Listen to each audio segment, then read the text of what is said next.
Thank you very much. So I'm going to talk a little bit about Capoeira, but today sharing the stage with Dr. Beatrice. Now, I'm from Brazil. I'm from a small town in Brazil, a small town with a big name called Guaratinguetá, and it's between Rio and São Paulo. Very beautiful, you should definitely go, in the middle of the mountains. I was born in the 80s, from a family of dancers. My mom is a dancer, my father is a capoeira teacher. I learned capoeira with him, my uncle, my sister, all capoeiristas and dancers in my family. And I started really early, but by the age of 13 and 14 is when I really fell in love with capoeira. Obsessed with training capoeira. Now, I first became obsessed with capoeira because of its physicality, the movements and training, as a young boy, trying to be fit as well. But it didn't take long for me to start to realize that the world of capoeira, it's much deeper. And movement is the tip of the iceberg in capoeira. It's where we begin, but not where we end. And actually, where we end doesn't really mean anything in capoeira because it doesn't end. Now, from its very beginning, capoeira found its power in being a culture of movement that transcends. Also, the power of capoeira lies in the ability to do a lot with a little. A bit like you've seen there, in that little space, we tried our very best to perform what we know. And that's actually, when I was shown this stage, where we are going to perform, I said, that's really good, because it gives me a really good hook in my lecture. And doing a lot with a little is something that a lot of us in Brazil have to learn very early on, how to use what we have and make the most of it. We even have a word for it in capoeira. We call it mandinga. Now, mandinga is this idea of have superpowers, idea of being magical. But all it really means is, how much can I do with the little bit that I have? Now, if you ask me, what is capoeira? There are many ways where I can explain to you. I can talk about the mechanics, I can talk about really how it started, the history, and that's all very fascinating. But for today, I'm going to say that capoeira is happiness that came from suffering. So in a place and a time where our ancestors, the capoeira ancestors, the teachers and the masters of the past, they had all the reasons to cry, but they chose to smile. They chose to be happy. Now, they also chose to fight, of course. They definitely chose to fight. Fight for joy, fight for happiness, quite sadly, fight for even being recognized as a human being, let alone a member of society. And in capoeira, what you find today is that also being here today at TED, coming from that background, for me, I feel very privileged to be here today. Fight also for cultural resistance. Capoeira is cultural resistance. And what a wonderful thing to fight for, culture. For some of us, obviously, along with our family, our loved ones, art and culture are among the things we love the most and we care the most about. So today, masters of this art form and practitioners are among the most powerful tools for transformation and for consciousness rising. We mix dance, philosophy, creativity, freedom of expression, as I said, the power of transcending, meditation, history, all of that together to create what you've seen there, and much more. As I said, it's the tip of the iceberg. So if capoeira was a tree, capoeira has strong roots, flexible branches, and very nourishing fruits. Thank you.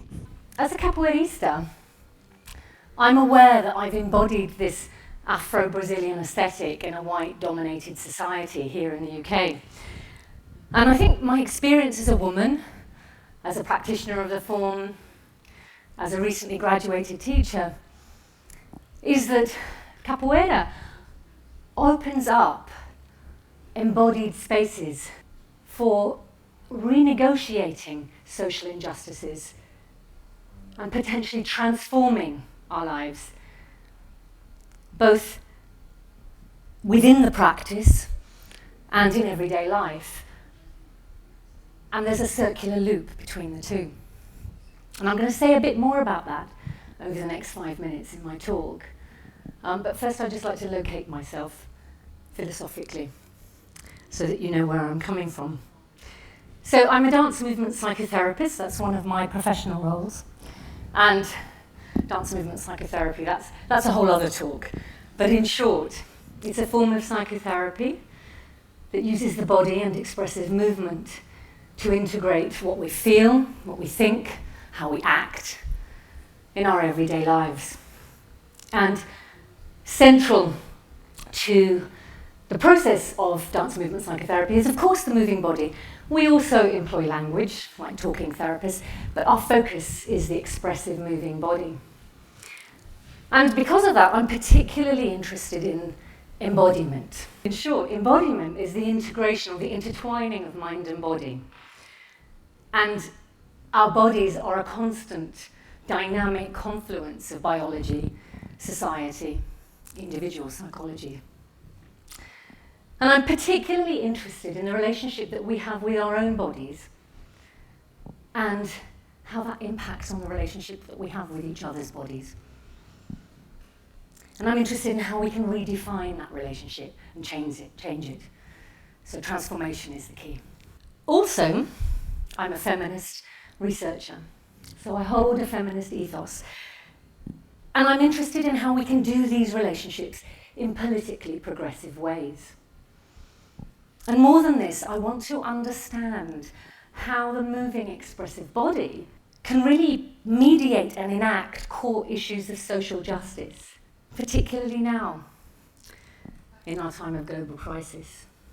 So by way of, let's say, microcosmic intervention, I've been leading a research project at the University of Roehampton, and it's been in collaboration with my colleague here on the left with the glasses, who looks like he's doing something fairly nasty to somebody's head. Actually, that somebody happens to be a national treasure in Brazil and one of the forerunners of Capoeira in the 20th century, Mestre Brasilia. He's not actually doing anything nasty, he's just setting up the EEG cap to record his brainwaves. But my colleague there, Jonathan Silas, is a neuroscientist, and he's based at the University of Middlesex. And we've been collaborating with Ponciano and his group, Mojiba Capoeira.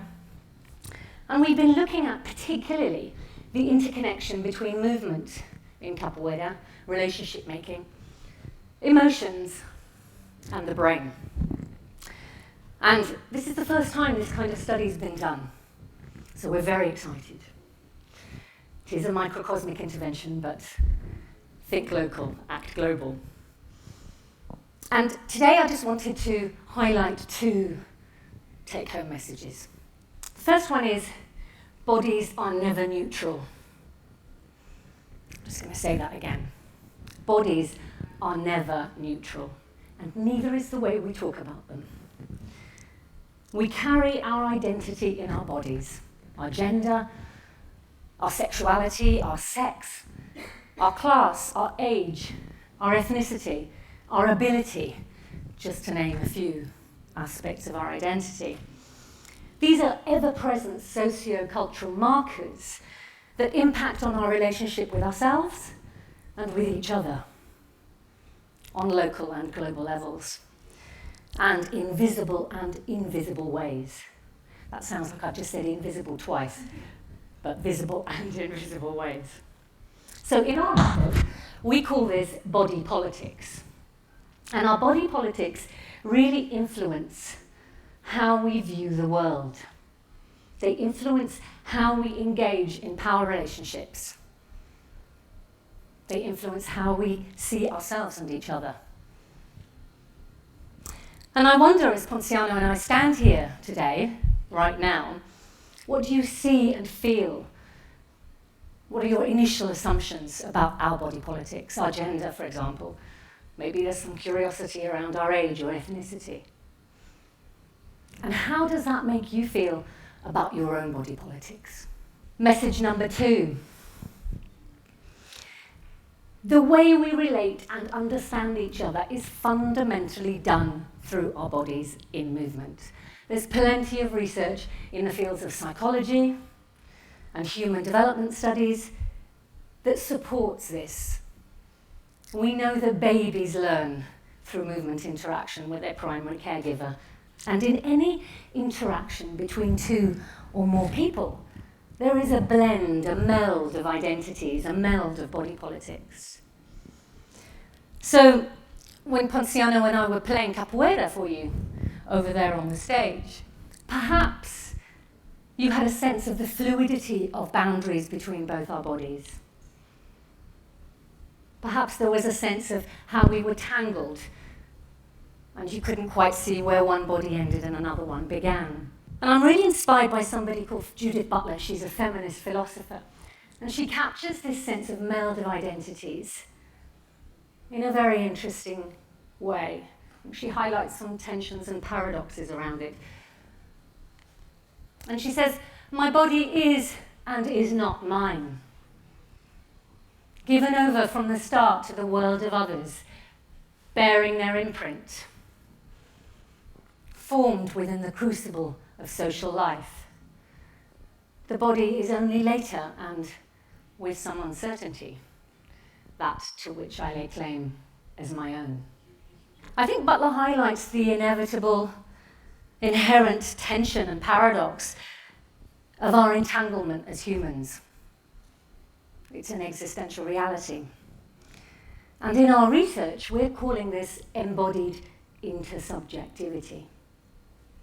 So my closing point is that these two aspects, body politics and embodied intersubjectivity, are fundamental to our daily interactions and how we relate with people. We need to be conscious of these factors, these embodied factors. Because understanding them as a framework for living, if you like, has far-reaching implications because it helps us potentially to disrupt all those narrow versions of identity that hold us back from achieving equality in the living of our everyday lives. As Ponciano has said, capoeira is resistance, it's embodied resistance. Through assiduous practice, and I underscore assiduous practice, conscious practice if you like, of the form, we have the potential to renegotiate and transform 21st century challenges, particularly around issues of sexism, racism, homophobia, xenophobia.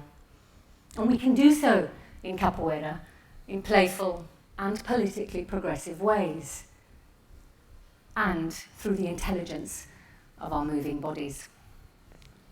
Thank you for listening.